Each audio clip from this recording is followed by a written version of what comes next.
O grande problema do Brasil hoje é a taxa de juros. E a taxa de juros sangra o Tesouro Nacional num valor que é o dobro ou mais dos benefícios sociais. Com esse governo, João Vitor, a taxa de juros não cai, porque é um governo que não transmite seriedade, que não transmite austeridade ao mercado. E lembrando que o mercado somos todos nós brasileiros, todo dia nós compramos ou vendemos alguma coisa. Esse governo é um governo gastão, gasta muito com privilégio, com mordomia, com programas populistas, e na hora que nós tivermos um presidente austero, um presidente que economize, essa taxa de juros básica, que hoje está em 15%, ela tem com toda certeza a condição de cair pela metade. Esse governo que fala que ajuda os pobres, está dando com uma mão e tirando com duas. Tem que ficar muito claro, porque essa taxa de juros alta penaliza os mais humildes, aqueles que devem. E ainda provoca quebradeira de pequenas empresas que pegam lá um empréstimo no banco e depois não conseguem pagar. Fala pessoal, bora assistir essa entrevista sensacional com o governador de Minas Gerais, Romeu Zema, onde ele vai falar sobre a sua pré-candidatura à presidência da República, os planos para 2026, o ativismo judicial, vai falar sobre a perseguição política que está acontecendo aqui no nosso Brasil. Ele também aqui vai falar sobre a estratégia da direita para vencer o Lula e vai falar também aqui sobre o Tarcísio disputar a presidência e ele ser vice-presidente do Tarcísio. Deixando bem claro que essa entrevista aqui aconteceu antes de Bolsonaro ter colocado Flávio Bolsonaro na disputa. Então aqui vocês vão ver ele falando sobre Tarcísio disputar a presidência e talvez ele como vice de Tarcísio. Eu acho que seria até uma chapa boa. Tá sensacional a entrevista, bora assistir, mas antes, deixa o like, curte, comenta, compartilha, inscreva-se no canal e bora ver esse conteúdo agora. Como está Minas Gerais hoje? João Vitor, lá eu posso te dizer que nós tiramos o Titanic do fundo do mar. No meu primeiro mês de governo, em Minas Gerais, eu tive, em janeiro de 19, uma manifestação com mais de 400 prefeitos reclamando que não estavam recebendo o ICMS, o IPVA, as verbas da saúde e da educação que eles têm direito, que é obrigação. O Estado tem obrigação de pagar os 853 municípios da mesma maneira que uma empresa tem obrigação de pagar os empregados. E lá em Minas o PT não pagava. Salário parcelado em 3 vezes, sem data. Ninguém sabia em Minas Gerais que dia o funcionário público do Estado ia receber o salário. 13º não quitado. E situações absurdas. 240 mil funcionários públicos, João Vitor, tiveram o seu nome sujo inscrito no SPC e Serasa, porque o governo do PT descontou o empréstimo consignado e não pagou os bancos. Isso em qualquer lugar é crime que dá cadeia. Lá em Minas não aconteceu nada. Muito provavelmente porque eles tinham lá alguém que acobertava todas essas falcatruas. E coube a mim e a minha equipe, João Vitor, consertar todos esses desarranjos do PT. Lembrando que o que eu fiz até hoje, ainda estou fazendo, é pagar dívida do PT. Nós já pagamos quase 30 bilhões de reais de dívida atrasada com os municípios, com o funcionário público, com o fornecedor, com o Tribunal de Justiça. Foram assaltar o Tribunal de Justiça também. Sacaram os depósitos judiciais lá do tribunal que nós estamos pagando parceladamente. E mesmo com toda essa dificuldade, João Vitor, as contas estão em dia. E na minha gestão nós já criamos mais de 1 milhão de empregos com carteira assinada. Isso é mais do que muitos países do mundo. E levamos para Minas Gerais mais de meio trilhão, com T, de investimentos privados. Hoje, a economia de Minas cresce mais do que a economia do Brasil. A participação de Minas no PIB só tem avançado. O mineiro aprova o meu governo, tanto é que eu fui reeleito em primeiro turno. Nós ainda temos grandes desafios, mas o trem lá não só está nos trilhos, como está prosperando. E eu vou entregar para o meu sucessor um estado que está funcionando redondinho e com grandes obras em andamento. E eu herdei um cemitério de obras inacabadas. Lá tinha obra abandonada, inacabada, vandalizada no estado todo. Tudo concluído. E vou entregar ainda um cemitério de obras em andamento e com recurso depositado para ser concluído. obras específicas que já estão com recurso. Então, é uma situação muito diferente. Vou sair do governo de Minas ano que vem, depois de 7 anos, e com a consciência tranquila. Entrego um Estado com as contas em dia, arrumado, organizado, estruturado e com projetos de longo prazo em andamento. O senhor é um pré-candidato que já confirmou, inclusive, a pré-candidatura. Nós temos o governador de São Paulo, Tarcísio de Freitas, o governador de Goiás, Ronaldo Caiado, nós temos o governador do Paraná, o Ratinho Júnior, Eduardo Leite, também governador do Rio Grande do Sul. Todos esses são pré-candidatos à presidência da República.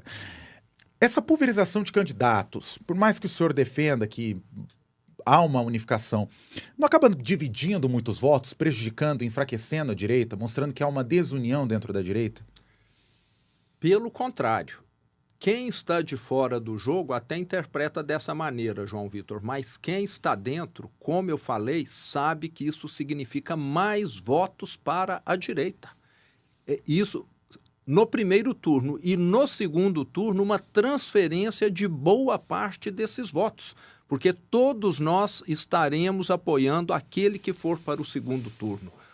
Isso vai acontecer e é o que potencializa a quantidade de votos na direita. Não é divisão, é soma de esforços. O senhor vê essa condenação realmente como injusta? Não houve uma tentativa de golpe de Estado na avaliação do senhor? E complemento a pergunta com o seguinte: alguns governadores de direita, algumas pessoas da direita no Congresso Nacional afirmam que o judiciário está enviesado. O senhor tem a mesma opinião?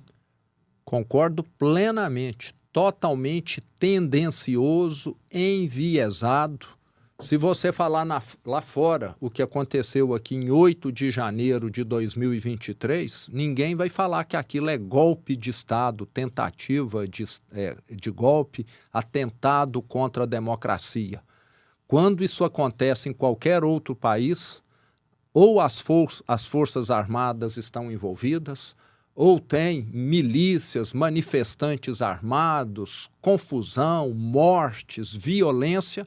Nós vimos, sim, um ato de vandalismo, de depredação, que é deplorável, que precisa ser punido, mas nada que se compare a um atentado à democracia e golpe de Estado. E temos tido não só a punição do presidente Bolsonaro, como de diversos inocentes que estavam lá, sem saber o que se passava, que foram detidos e pegaram penas absurdas de 14, 17 anos. Como que fica a reorganização da direita na avaliação do senhor após a prisão do ex-presidente? Bom, João Vitor, o presidente Bolsonaro é e foi e continua sendo o maior nome da direita. Nós, governadores de direita, devemos muito do que das nossas eleições, do crescimento da direita, à figura dele, ao que ele fez, e infelizmente ele está tendo essa perseguição política. Eu nem falo que é condenação, é perseguição política, que fique claro. E com o fato dele estar detido, nós da direita temos um cenário em 26 de que nós teremos alguns nomes disputando a presidência da República, o que é muito bom. Eu falo que você ter 2, 3 ou 4 nomes significa que a direita terá mais votos, cada um dos governadores são bem avaliados, terão mais votos nos seus respectivos estados do que um outro do estado vizinho ou de mais longe. E, no geral, a direita ganha. E todos nós, João Vitor, estaremos juntos no segundo turno. Isso é que é importante. Nós nos damos muito bem, eu e os demais governadores, sempre estamos trocando ideia, conversando, e isso também nos deixa livre de uma perseguição política, porque se fosse só um candidato, com certeza a metralhadora do governo federal, que está funcionando muito bem, estaria concentrada só em um. O senhor falou que o judiciário está enviesado, mas o que aconteceu na avaliação do senhor para esse judiciário, para vocês terem essa visão do judiciário enviesado? Porque os próprios deputados, senadores de direita, também procuram o Supremo Tribunal Federal. Então, mas pelas decisões do Supremo, vê-se claramente essa tendência de autoritarismo, de perseguição política e de desrespeito à Constituição. Hoje mesmo, parece que nós tivemos aí, alguma declaração do Supremo de que senadores não serão mais submetidos, os ministros do Supremo não serão mais submetidos à sabatina dos senadores. Na verdade, os ministros do Supremo Tribunal Federal não poderão sofrer impeachment a não ser por um pedido da Procuradoria-Geral da República. Né? Vamos ler a Constituição para ver o que está escrito? Alguém que está afrontando a Constituição é alguém que é democrático? É alguém que está respeitando o que foi amplamente discutido lá em 1988? Me parece que não.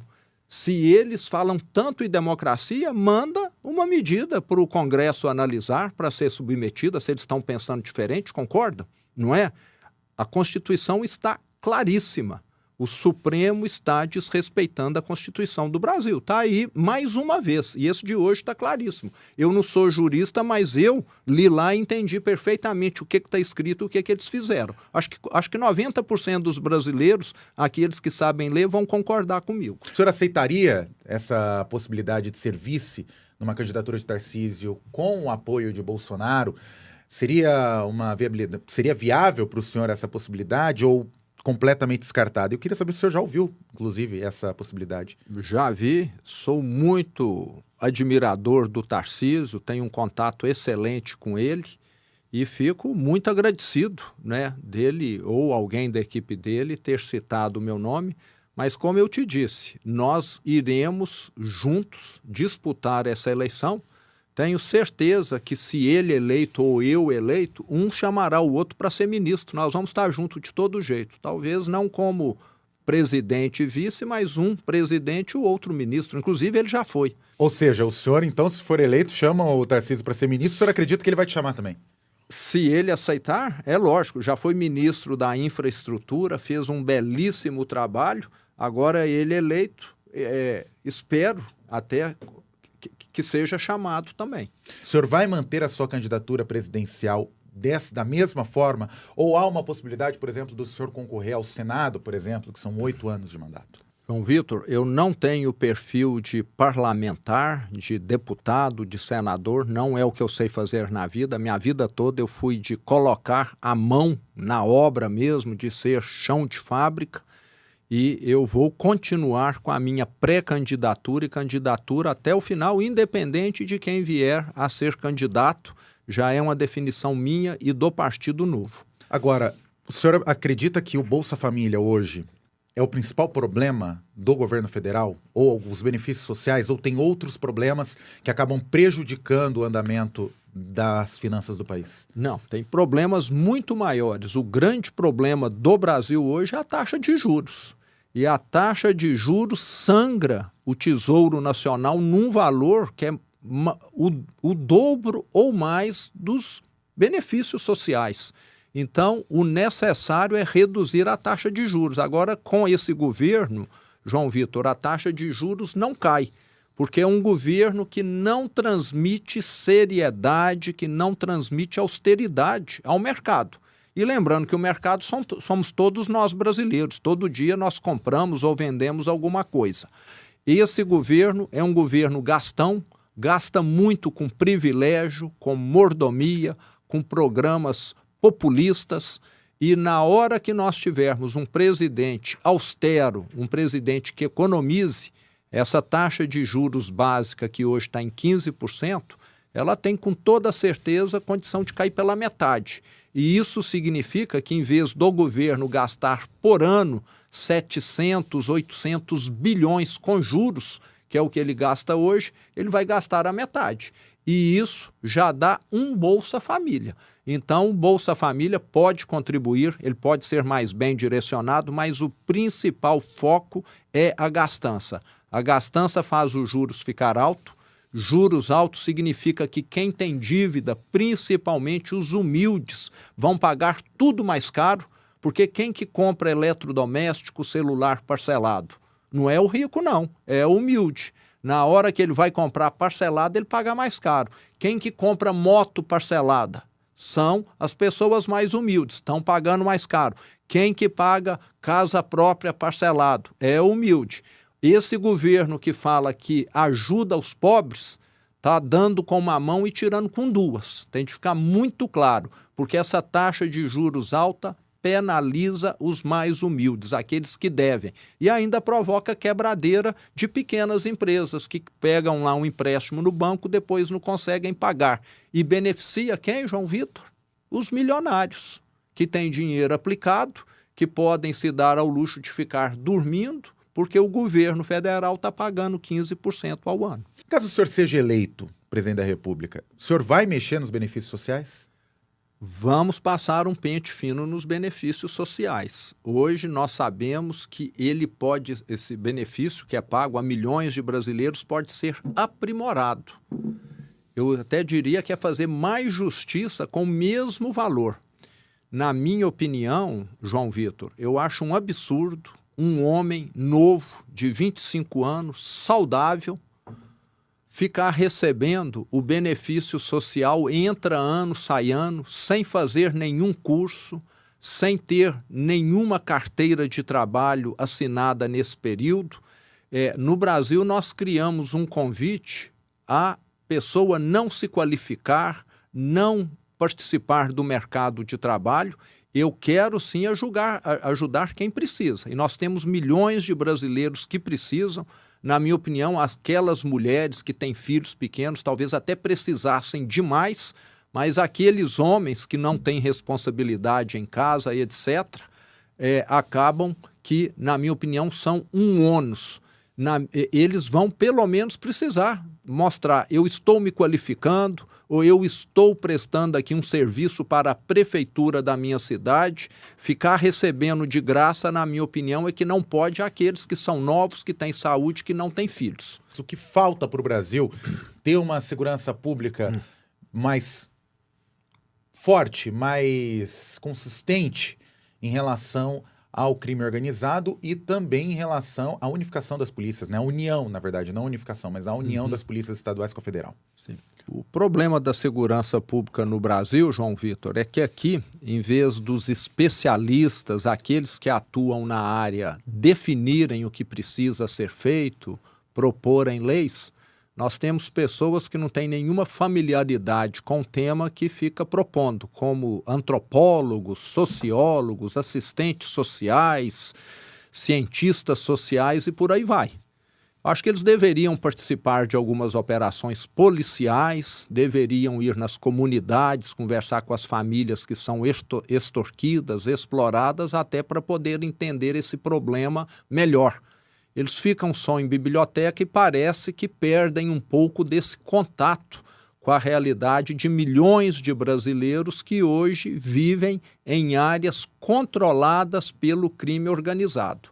E quando se fala em área controlada pelo crime organizado, você está falando que aqueles milhões de brasileiros que vivem ali, nessas cidades ou comunidades, estão pagando mais caro pela água, pela energia elétrica, pela internet, são extorquidos. Qualquer um que tenha lá um comércio vai ter de pagar uma mensalidade por crime organizado. Hoje ele depende cada vez menos das drogas e o que nós precisamos fazer aqui é a receita que já funcionou em outros países.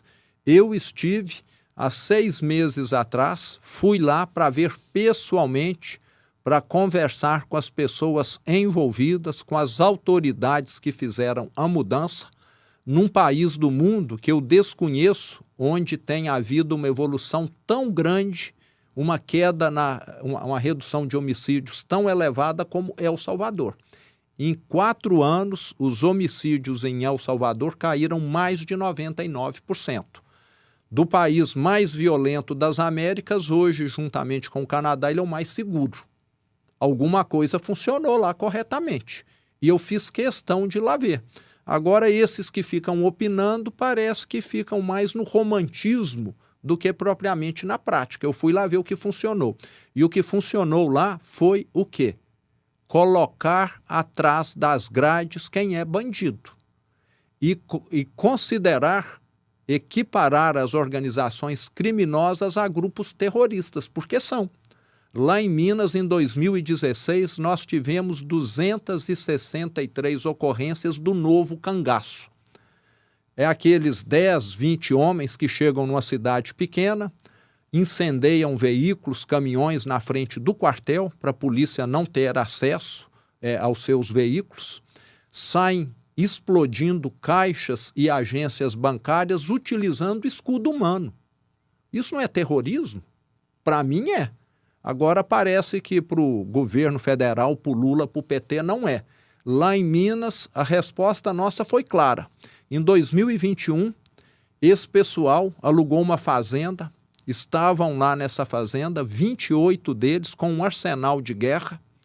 A nossa polícia, juntamente com a Polícia Rodoviária Federal, percebeu essa movimentação, foram fazer uma abordagem e teve confronto.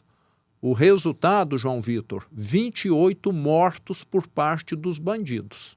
Isso aconteceu em Varginha em 2021. E de lá para cá, parece que os bandidos passaram a enxergar esse novo cangaço que atuar em Minas não é uma boa. Então, na hora que você dá a resposta adequada, na hora que você eleva o custo do crime, as pessoas ficam menos estimuladas a agir. E é o que o Brasil precisa fazer. Agora, o que nós temos aqui é essa saidinha, é essa visita íntima, é privilégio para criminoso. Eu acabaria com tudo isso. Criminoso, para mim, é ficar atrás das grades num presídio, numa penitenciária de segurança máxima, sem nenhum privilégio. E melhorar as leis. Eu tenho um caso lá em Belo Horizonte que o comandante da polícia me mostrou, um prontuário de um criminoso lá. Ele tem já 88 ocorrências de furto e roubo de celular. Ele deve estar furtando mais um hoje e amanhã, na audiência de custódia, ele vai ser solto. É desse jeito que nós vamos acabar com o crime ou nós estamos sendo uma escola de crime aqui no Brasil? A CPMI do INSS está um debate para a possibilidade de um requerimento de convocação ao nome do senhor ser convocado nos próximos dias por relações com a sua empresa, da sua família, a Zema Financeira. Queria saber do senhor em relação a essa possibilidade de convocação, o que o senhor tem a dizer em relação a essas suspeitas que a CPMI está investigando? Bom, como eles não acham nada, né, no meu governo de errado, já tentaram de tudo, né, eles começam a fuçar em tudo, né? Inclusive no início desse ano teve uma grande fiscalização do Ministério do Trabalho na empresa que eu administrei no passado, que sou sócio, à procura de mão de obra escrava. Uma empresa que já tem mais de 100 anos nunca tinha tido uma fiscalização como a que teve. Chegaram lá para causar constrangimento, com viaturas, uma empresa que sempre mandou todos os dados, que sempre esteve aberta à fiscalização, acho que foram lá querendo mostrar alguma coisa que não encontraram. E acho que agora estão fazendo do mesmo jeito, não vão encontrar nada. Nós temos no Brasil, pelo que eu sei, centenas de bancos e financeiros. O que nós fazemos é o que todas as outras sejam. E até em nome de isonomia que fiscalize todos também. O que nós fazemos lá é seguindo, somos fiscalizados pelo Banco Central, temos as nossas demonstrações financeiras auditadas, está lá aberto para quem quiser. Estão pegando, porque nós fazemos consignado, como se estivéssemos fazendo errado. Está lá para quem quiser ver. Então não tem o que temer aí.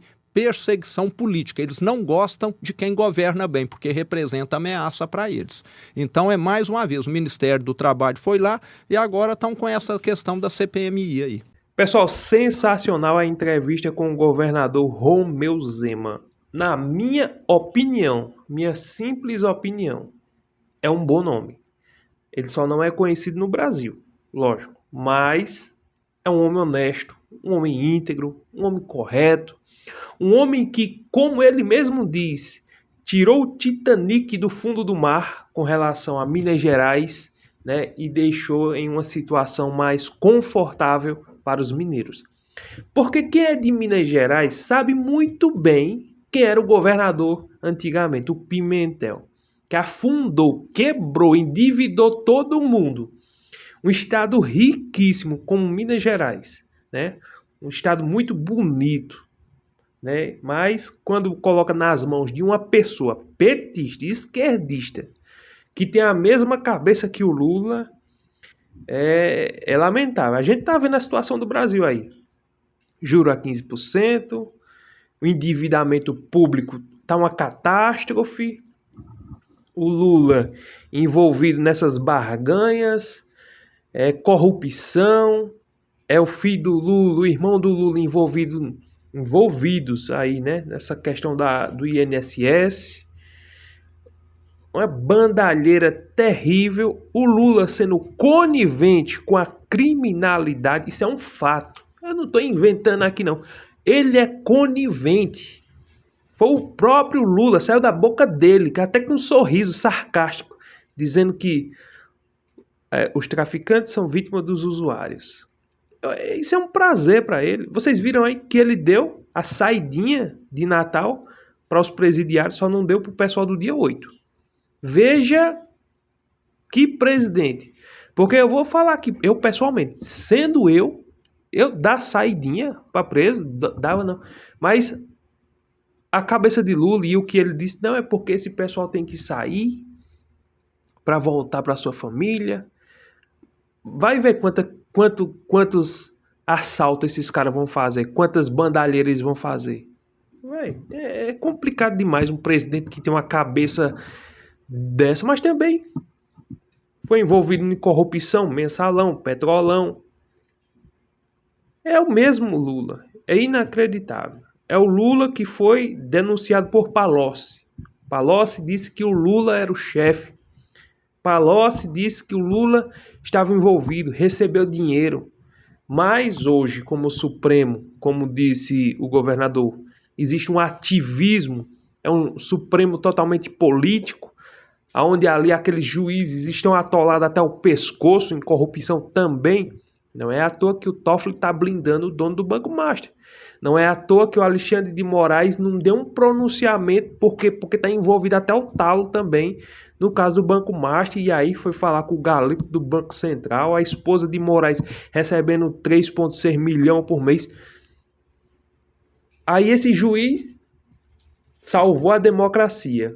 Misericórdia, inacreditável, mas tem aqueles que acreditam, como o próprio professor Marcos Villa, que disse que se nós hoje estamos vivendo em uma democracia é graças a Alexandre de Moraes.